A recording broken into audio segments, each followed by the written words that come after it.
शबरी ने जो कुछ दिया काल प्रसाद, उसको मेरे राम ने बड़े भाव से ग्रहण किया।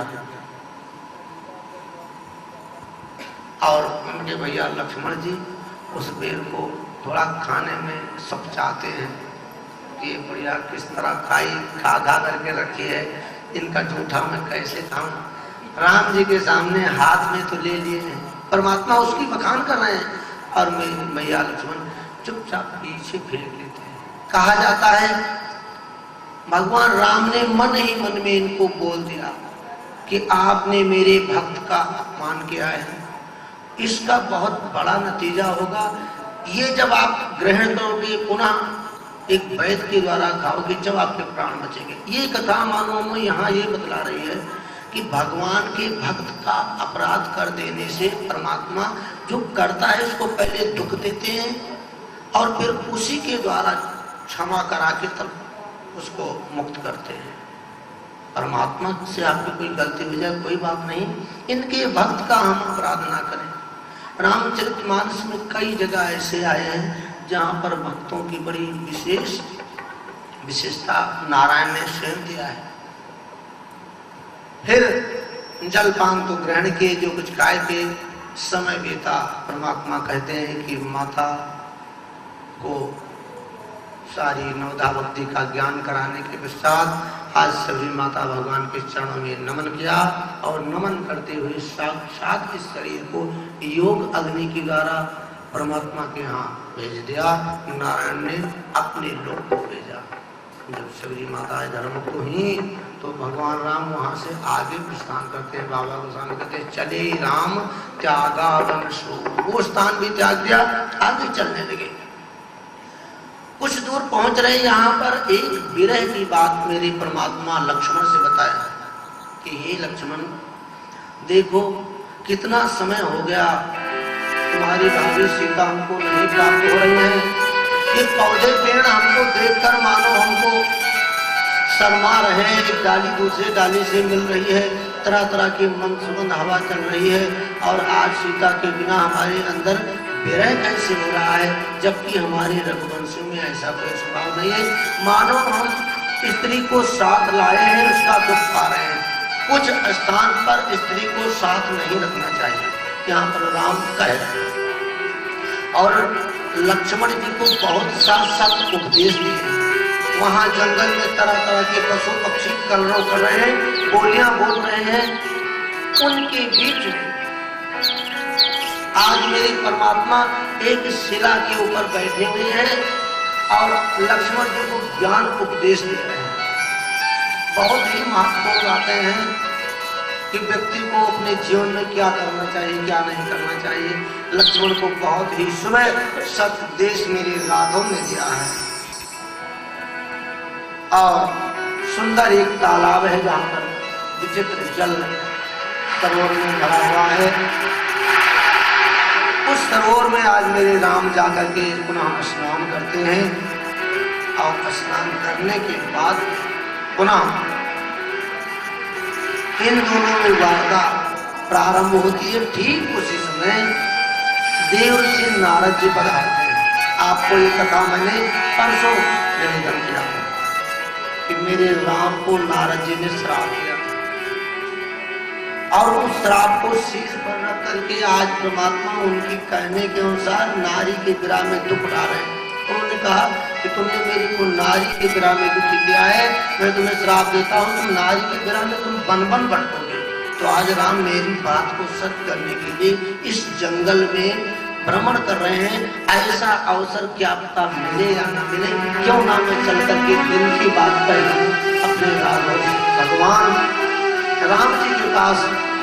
देवर्षि नारद जी पहुंचे हैं और मन में विचार करते हैं, ऐसे प्रभु ही बिलो गऊ जाई, कोई न बनई ऐसे अवसर आई।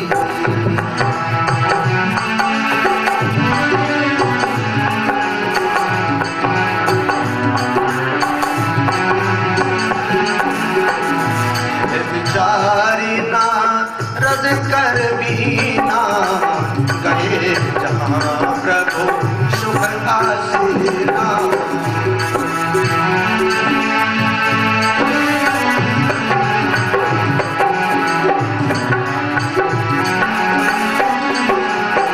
करत दंडवती लिए उठाई, करत दंडवती लिए उठाई, राखे पर्वत पार पुरलाई, राखे पर्वत पार पुरलाई। आप दिया उठा रहे हैं तो मैं कैसे इनसे बात करूं? कहीं आजकल के व्यक्ति होते कहते तुम्हारी वजह से आके उठा रहा हूँ, जब मैं ठीक होऊंगा तो इसका बदला लूंगा, ऐसा नहीं भावना।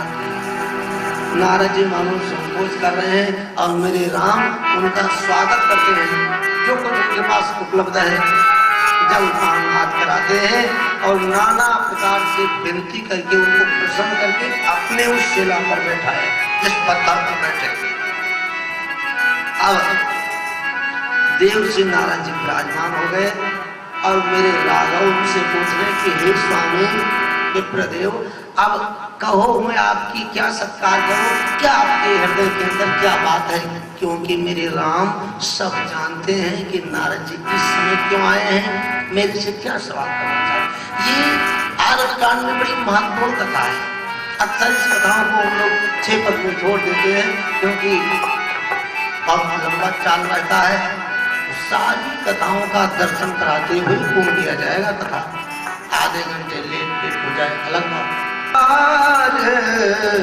सहज रघुनायक सुनहु उदार, सहज रघुनायक सुंदर जगम सुगम वरदायक, सुंदर जगम सुगम वरदायक, देव केत बर मांगऊ स्वामी, देव केत बर मांगऊ स्वामी, जलत जानत अंतर्यामी, जलत जानत अंतर्यामी,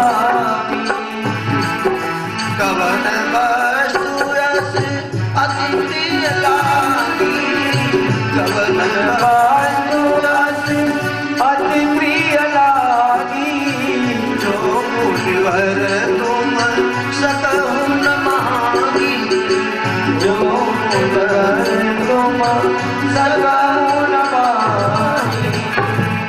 आज भगवान राम से कहते हैं प्रभु मैं आपसे कुछ कहना चाहता हूँ लेकिन संकोच करता हूँ। मेरे राम कहने लगे हे मुनिवर, कौन सी ऐसी चीज है जो आप हमसे नहीं मांग सकते हैं, मैं आपको दे नहीं सकता हूँ। कभी ऐसा हो सकता है कि हम आपकी बात टालें अथवा आप मेरी बात टालें। भगवान राम से इशारा लेते हैं क्योंकि पहले विवाद की कथा होती, किसी से आपसे झगड़ा रहो, बोलाचाली बंद हो गई हो और पहली बार जाएंगे तो आपके मन में संकोच रहेगा। देव से नारद जी संकोच को कैसे दूर करने के लिए किस तरह बात कर रहे हैं, मानो हम आप सबको बतला रहे हैं।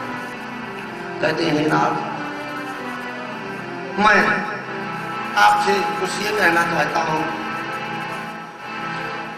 आपने मेरा विवाह जब हो रहा था, मैं आपसे अपना स्वरूप मांगा था तो आपने क्यों हमको बांदर का रूप बना दिया था? इसके बारे में पहले मैं पूछना चाहूंगा।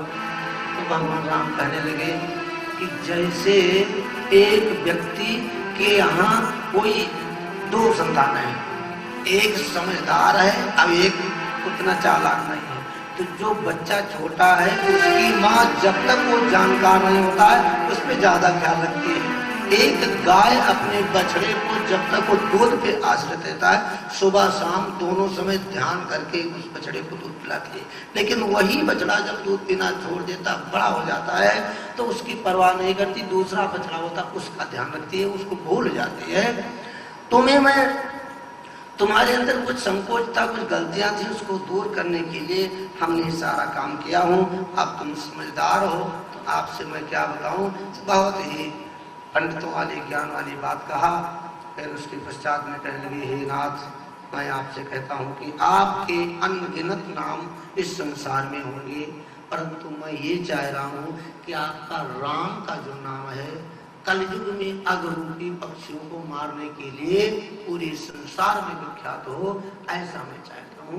भगवान राम ने एवं मस्त कहा है, इसलिए इस कलयुग में राम नाम प्रमुख माना गया है। अंतिम यात्रा में भी राम नाम सत्य है, इसीलिए बोला जाता है।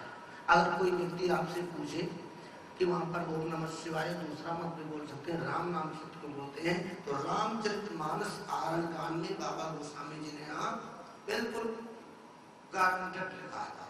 तो इसलिए कलकाल में राम का नाम ही, आप राम को अथवा हनुमान को जिनको भी चाहे माने, और इन दोनों में किसी प्रकार का अंतर नहीं है, ये भी आप जानते हैं।